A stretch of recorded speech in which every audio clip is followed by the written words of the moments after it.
Hello and welcome back to the channel. I'm David Steele and here's my truck. Well, here's my truck today. Today we are back in a Mack car. Just a pretty standard, straightforward, no show weight. There is something a little special about this Mack. But on the whole, there's not that much to write home about. So medium wheelbase, has round fuel tanks and a stock front bumper. And under the hood is a Cummins X10, a prototype engine, which is paired up to an Eaton Endurant HD, the 12-speed. Today's video, we're going to be talking a little bit about the Cummins X10. And this engine is not yet released, and we don't have full specification. What we know, what we don't know, what it's going to be for, and how it might perform. And these are the things that we're going to be talking about today. Well, first things first, let's get my truck configured. I'm using an X10 heavy duty, a 350. I'm tempted to try a 375. Well, I might try a 400 today. Let's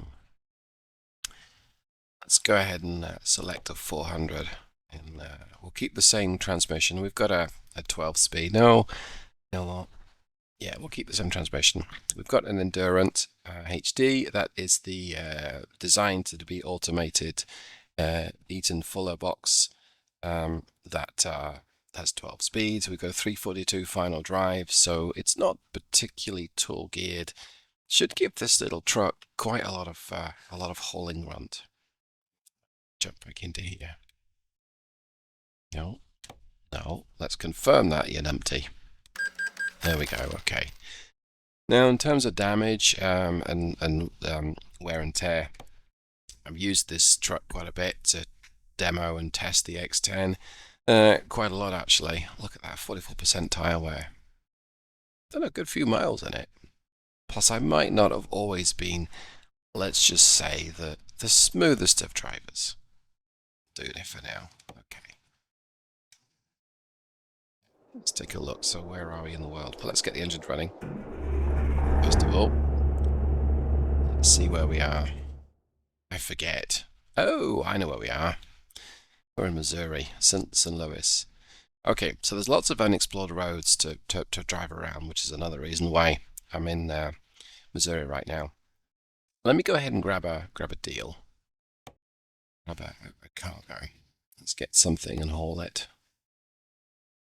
Springfield, that's going to be a pretty chunky cargo, and it's an urgent delivery. That'll be a challenge for this this engine drivetrain. It's not really what it's designed for. I really want to put it through that. Well, actually, I think yes. I mean, I would say what's the worst that happens, but probably already know that. Besides, I might get to Rockport and there might be something smaller. Here we go. A little smaller cargo that I can take. Right, well, I think we're good to go. So let's get on the move. Put my lights on. I use the lights on in the Mack car because the dashboard's kind of dark. And it's just easy to see what's going on.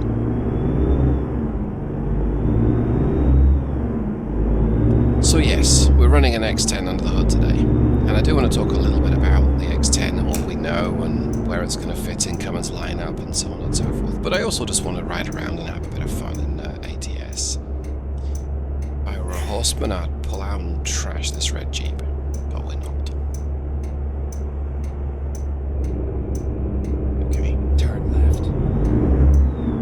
So, what we know about the X10, well, it was announced in either late 2022 or early 2023. And it's Cummins' replacement for both the L9, which is a medium-duty engine, and the X12, which is a heavy-duty engine. Now, I'm sure you can use some of the higher spec L9s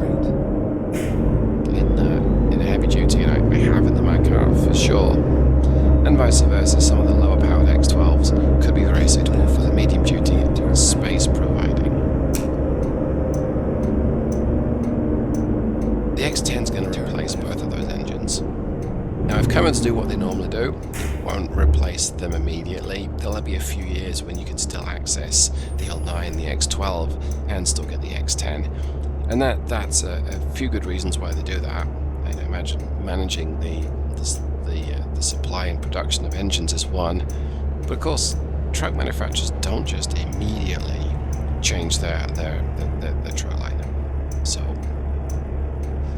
there's in all likelihood, if this engine, the X10, does release 2026, and that was its original plan, it might be pushed back to 2027. This engine's released next year at the time of recording this video, then the L9 X12 might be available until, I don't know, maybe 2030. Now we're running the higher spec sound for this engine, so you've got much more of a pronounced whistle from the turbocharger, which I may roll back.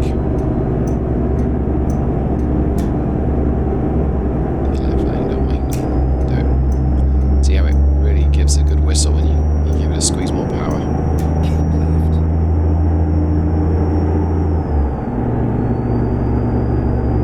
I'm going to let the transmission do its thing. I'm not going to try not to interfere with that, because as far as the game simulation goes, I've also been playing around with that and getting that tweaked and how I want it. Now, in terms of power output and specification, we know that the HD version, this is the engine I'm driving today, the heavy duty version, it's going to be available from 350, it might be 320, 350 to 320 horsepower, up to 450. And torque outputs for heavy duty are 1350 all the way to 1650 foot-pounds. This is very much what you might expect if you followed Cummins small bore or mid bore engines technically over the last few years. So your X12 was similar, your X12 is similar. Now the X12 is available up to 500 horsepower and 1700 foot-pounds of torque. And that is for the productivity vocational engine. If you have the Steel Productions engine pack, and yes, it's a shameless plug, that engine, there's a 475 and a 500. They are great fun little engines to try and line all with. It can feel very aggressive, and they perform well. The X10 attempts to get close to that, but be even more efficient, and be slightly smaller, and therefore lighter, and everything else that goes with it. But what's not to like? Well, a few things. Now the X10 is an interesting beast in some other ways, because Cummins have said that they're going to reuse or use the same components as you find in the X15. So, quite what that means, we believe, is essentially above the block. So it's not going to be the same block, but maybe it'll reshare some of the valve gear, some of the pipe work, some of the turbocharger. We don't know. It certainly makes sense if you can reuse components you've already designed and developed for a different engine. If they can be compatible with the smaller engine, then yeah, you totally should use them. It helps their costs, it helps the supply of parts. And if they're proven in the X15, absolutely use them in the X10. I'm gonna hit resume on my cruise when I get around here. Go. Now, that's going to take me up to speed using as few revs as possible. Picks up nicely.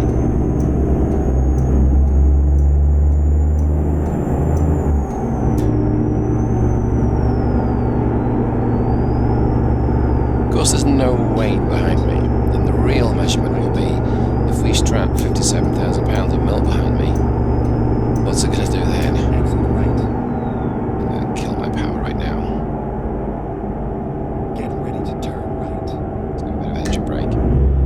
Engine brake does not automatically downshift. I might introduce that into the programming at some point. But right now, it's quite a...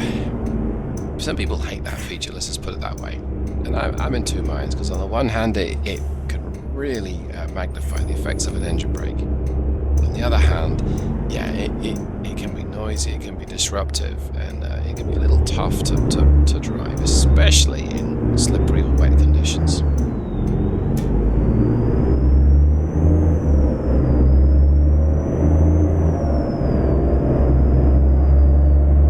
Okay, that's got me up to speed.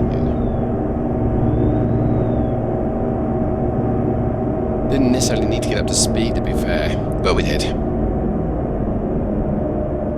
Okay, so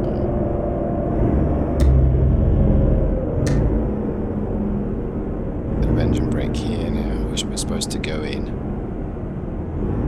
Wrong. I don't need the scale. Let's just go this way. Alright, we'll go through security.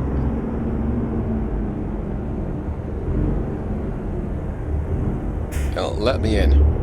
What do you know? Go straight.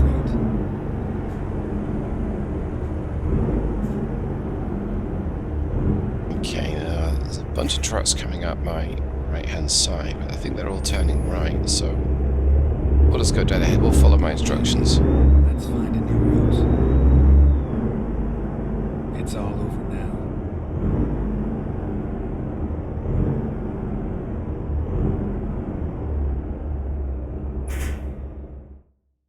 Okay, so we do have that milk. That's a heavy cargo for this truck owner.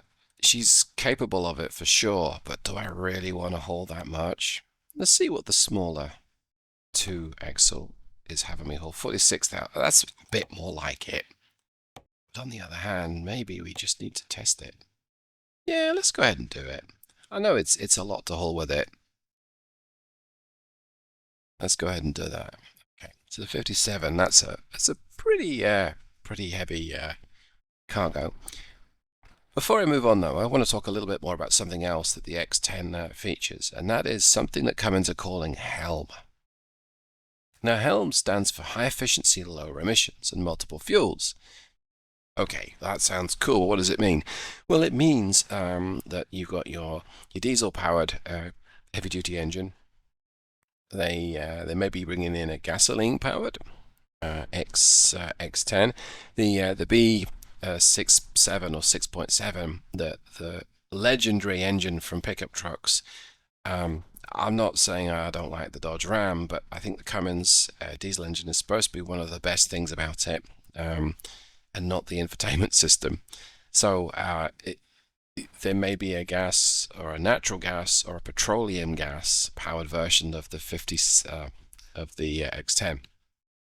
Now that might just be the medium duty market, might also make it into the heavy duty market. I don't know, we don't know, they haven't said. But high efficiency, low emissions, and multiple fuels. Now the X15, we've already seen that come out with a natural gas version, and I believe we've seen a hydrogen version of it too.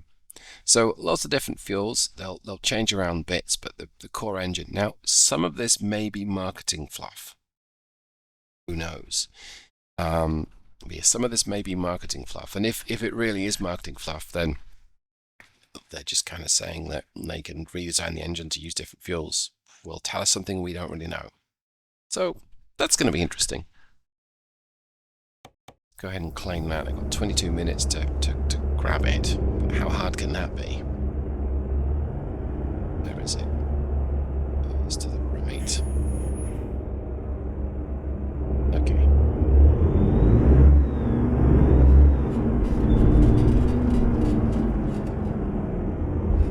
There it is. We see it. Well, I didn't bother with the error package on the Mack car, and now I can see I won't need it for this cargo, so that works for me.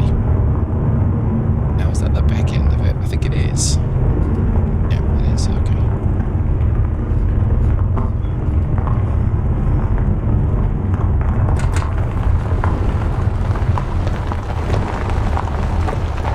Windows for a bit more spatial awareness.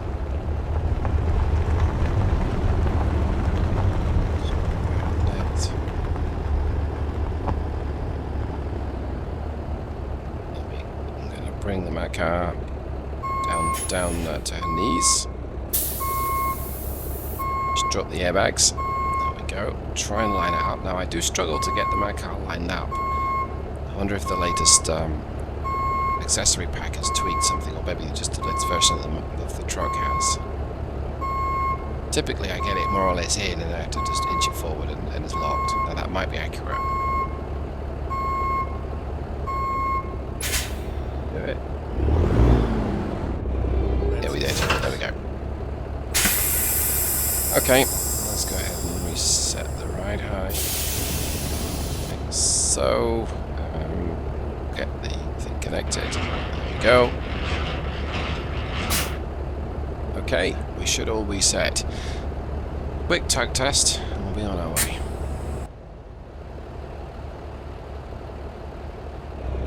Yep, I think that's pretty much connected. Alright, let's go. So, transmission did put me in first gear for this, and I don't think we're going to have a big issue hauling it fair. So 400 horsepower and 1450 foot-pounds of torque, it's not a massive amount. And it's, like I say, I keep saying it, it is a heavy cargo. Oops. Look where you're going, David. But we've got a suitable gearbox, I think. It's not exactly tall, so I think it should do good.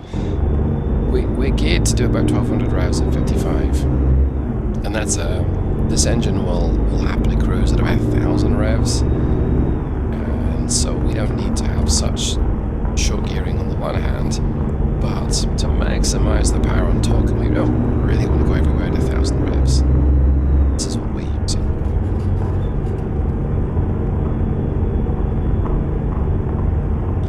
Let's talk about emission standards. And the Cummins have designed this engine to be compliant with the EPA's 2027 rules. And originally it was going to be ready a full year early. Now, truckers and emissions, this is an area where it's hard to not get involved in the politics of what's going on, because the EPA do the bidding of the current administration. And I have my own opinion of the current EPA administrator, in that he does not have the interests of the world in mind. I think he just seems to have his own interests, and the interests of following the administration. Just be choosing my words here.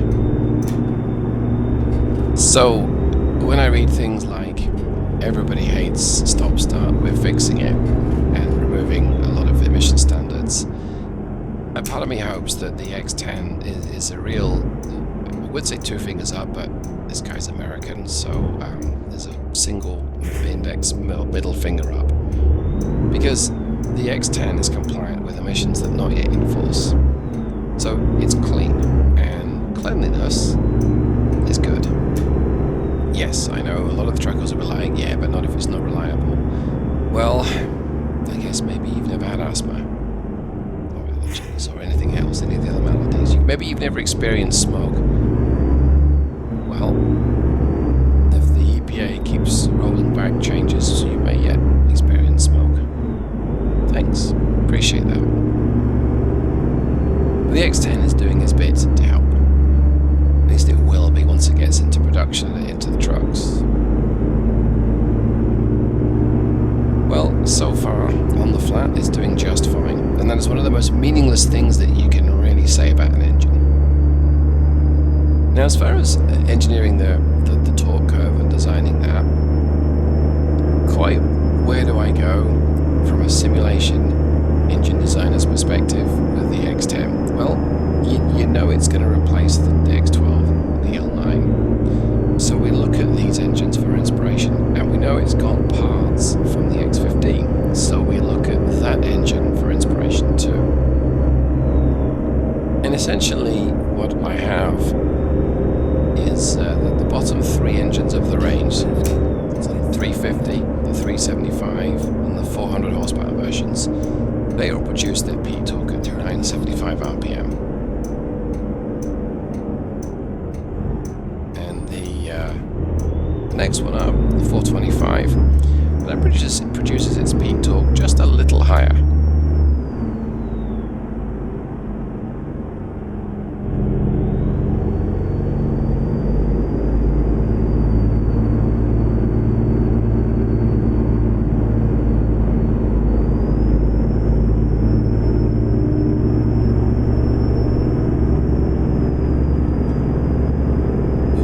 Sorry for the brief outage there, that was me choking on coffee.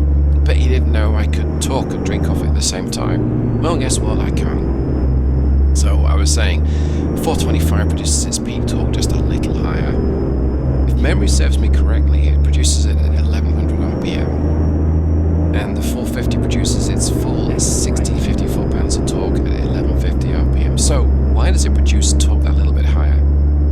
Well, simply because I've restricted the engine's torque output at lower engine speeds. So it's still producing a chunk worth of torque at 975 RPM. While both the 425 and 450, they're producing 1500 foot-pounds of torque. That's a lot.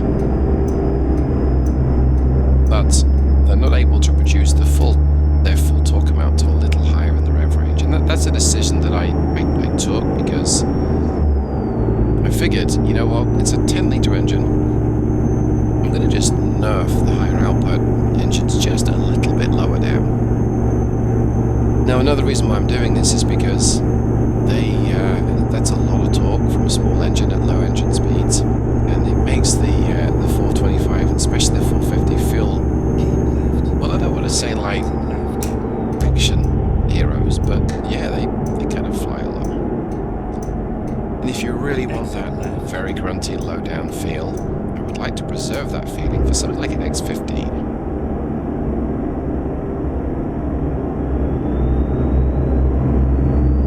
Not the smoothest with my controls here, but this thing's pulling just great. I'm very surprised in some regards. Yeah, a bit of a gradient here, and it's holding its speed up the gradient in 11th gear. Now it's accelerating.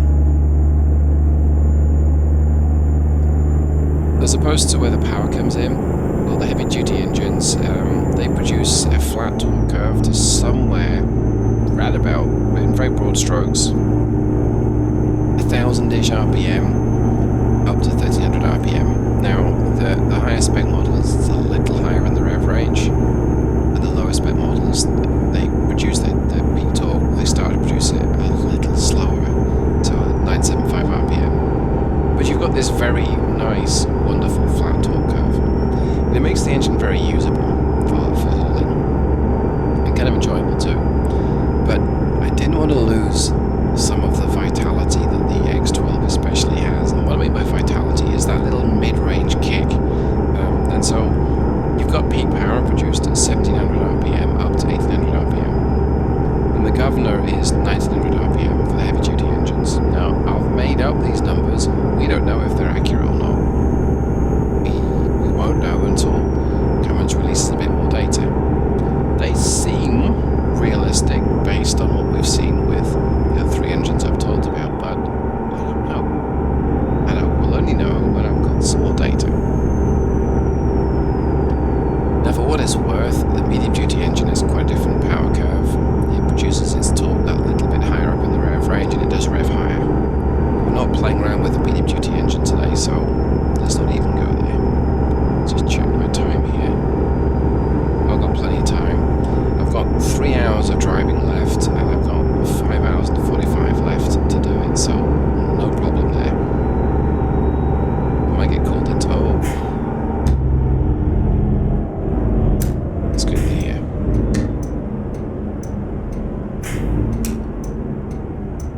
Okay.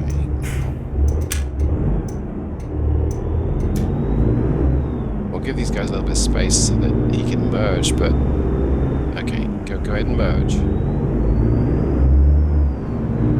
Okay, that was a bit exciting. So yeah, torque curve. I've not got that much to go on in terms of what we know about the X10, what we suspect, and based on what we've seen with other engines. And so I've tried to come up with an engine that actually has got that big, solid chunk of torque from about 1000 to 1300 RPM. Yeah, we're getting called in. And then as the engine speed rises, so the power kicks in. And it seems to work okay. There's nothing dramatic about what I've done here. We've just simply looked at what other engines and how they do it. Being able to cruise at 1100 RPM, 1200 RPM at a reasonable speed is one of the quote tricks to get good fuel economy. You want lower revs and higher road speeds, not engine speeds. And the X10 allows you to do that.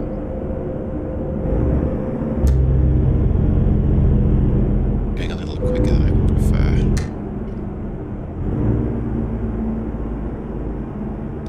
Someone's not happy with their inspection results. Or they're explaining something I don't know. I think he's happy. Okay, £90,000. Not perfect yet. My tyres are a little worn. I know. It's fine. They're not that worn. I mean, they're 44%, but it's not raining, so it's fine, right? Plus, worn trucks get better fuel consumption on a semi-truck, so I'm helping the environment officer.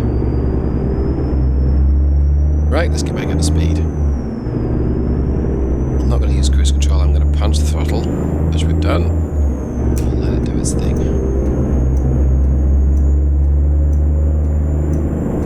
Also testing the shift points here as well. Yep.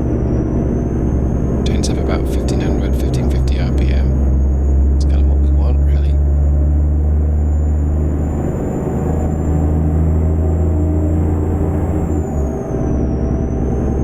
Okay, well. So far I have no complaints over the shift. Shift change either. Let's hit resume. We'll get up to 55 with cruise. There we go, and it puts myself on top, just over 50. If we're going up a gradient, you might want to hold onto a few more revs and keep in the lower gear, but other than that, this is completely fine. Now, we don't have any hard data or any manufacturer's claims on efficiency improvements for the X10, and I'm not really surprised there. It's not out, and we maybe have another year left of development. Possibly. So it's Cummins are not saying it's going to be 5% more efficient than the previous X12, and maybe it's no more efficient than the L9.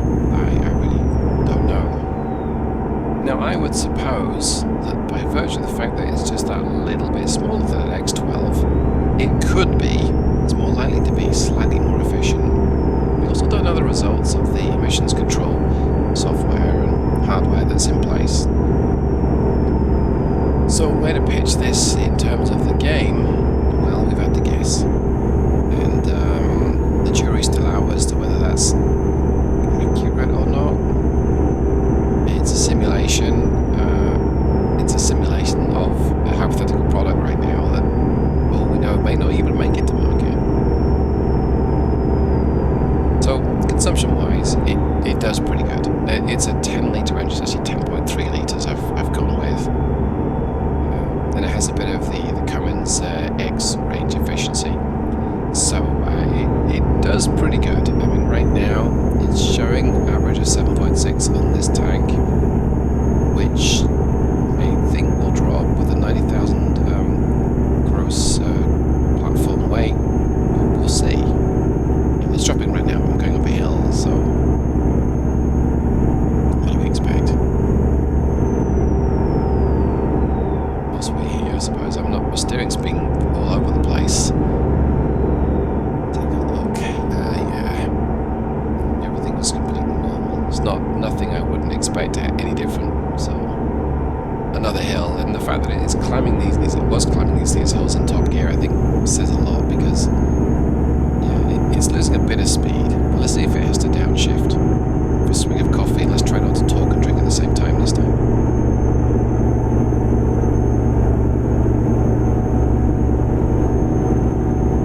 Okay, that's pretty impressive. We're right in the middle of the X10's power band, torque band I should say more accurately. It's producing a flat amount of torque here, and we lost a couple of miles an hour of speed on the way up. We actually gained a little bit on the way down, and it didn't need to change down. So if you're wanting an engine as an engine designer to give you nice easy driving characteristics, if this were a manual, not having to change down, it's nice.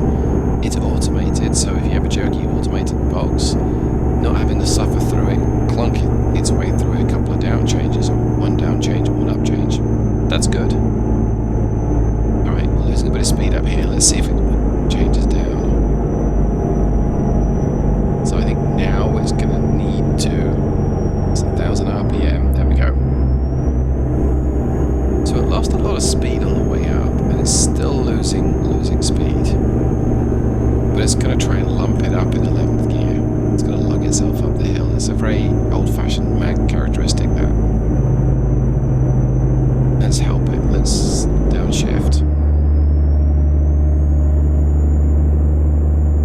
put it above its beat torque and into power's getting piled on, yeah, it was fine. But I did downshift twice.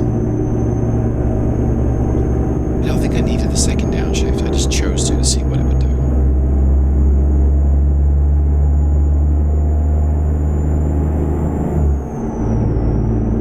Now, as for the market for the X10, well, we know it's coming to America, and it's believed to be going to Europe too. And of course, it would make sense if you sell it in one country with some of the highest environmental requirements. If it passes the rest of the world, you should sell it there too. Because I think if this product is as efficient as we hope, well, they're going to want that 410 horsepower 10-litre engine because they want to save fuel.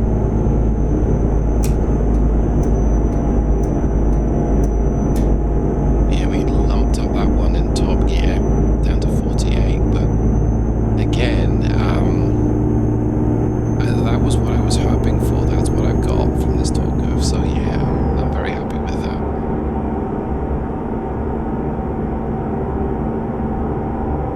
Yep, no issues there.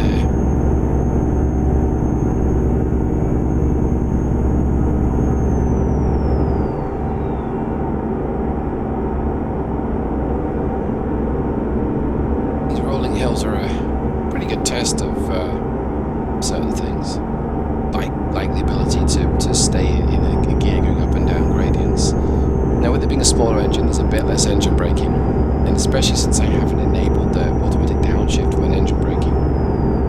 But I've not found the engine brake to be really lacking. There's a lot of this map I haven't explored.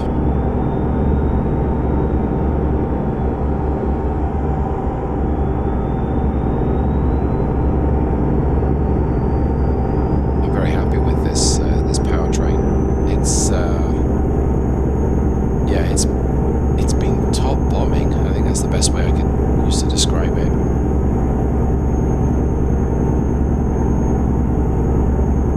Quick check on the time. Make sure I'm not running behind. No, plenty of time now. Right along the side of the road though. So here's the thing, with a smaller engine you don't lose speed as quickly. There's less friction. I'm going to use the engine brake here. And it doesn't downshift, like I say. It's still reasonably effective.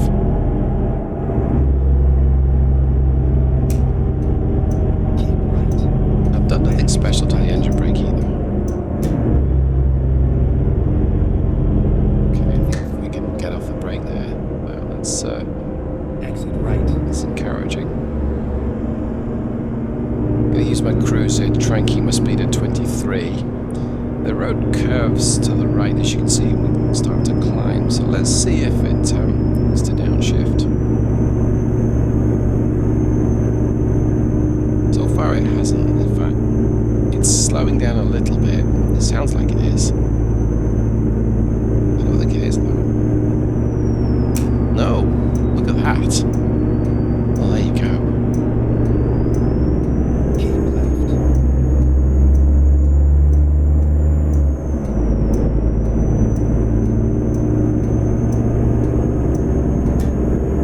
Okay. I really like this torque curve then. It's in some regards like an MX-11 or an MX-13.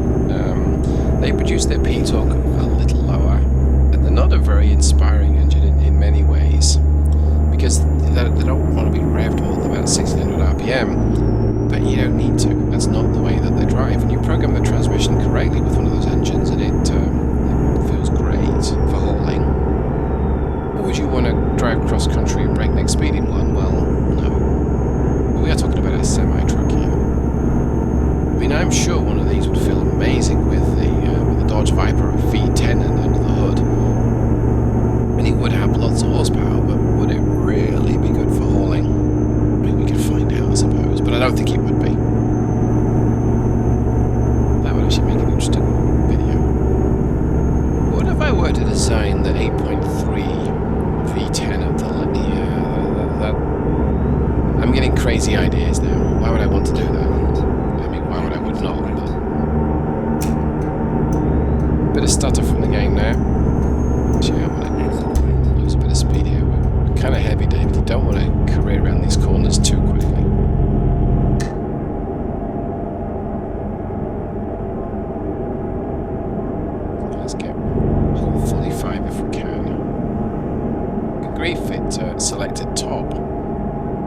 change down? Oh no.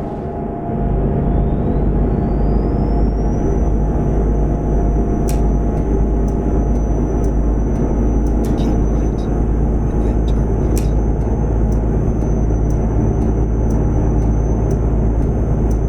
Turn right.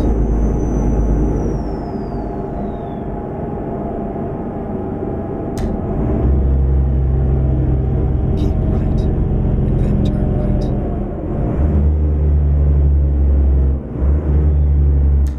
Must be helping out the engine braking there by hitting the shift hint down. I think is what the command is called.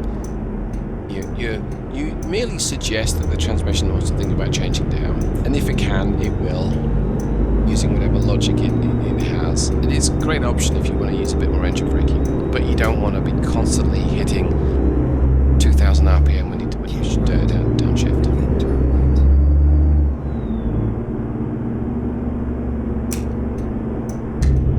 right. Turn right.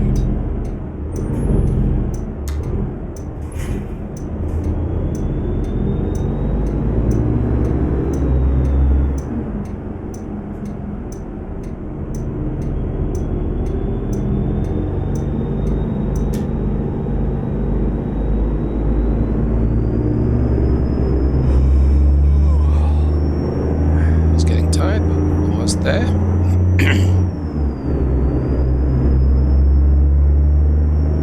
Oh, what am I going to here? Looking at the map. I'm going to do what now with my drive? Okay. Stay where you are.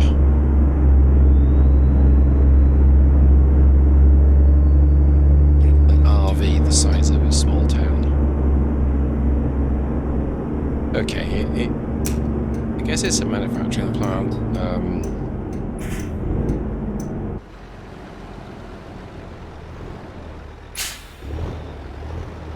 Yes.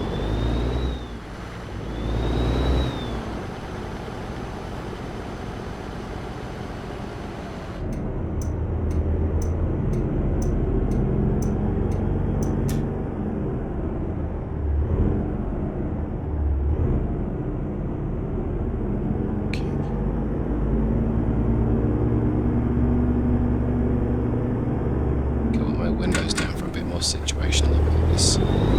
Yeah, I hear sounds a little differently with the windows down. Yeah, that bit more of an echo in real life, for sure.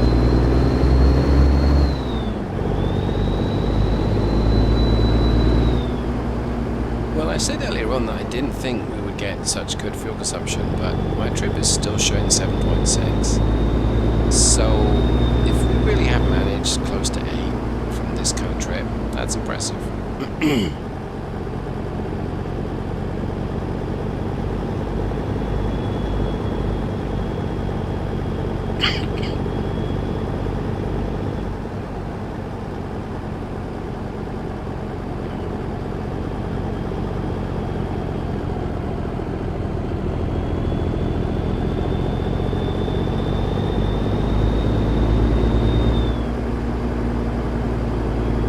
Time for a swig of coffee whilst I roll up to the airport.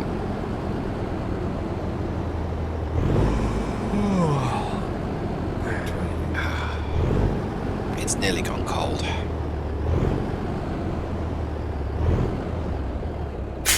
Stop too short, there we go.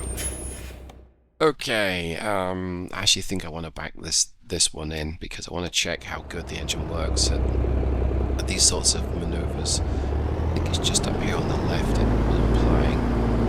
Maybe it's not. Let me hide that thing off this display. Okay, it is just up here on the left, it's not quite so close. There it is. Okay.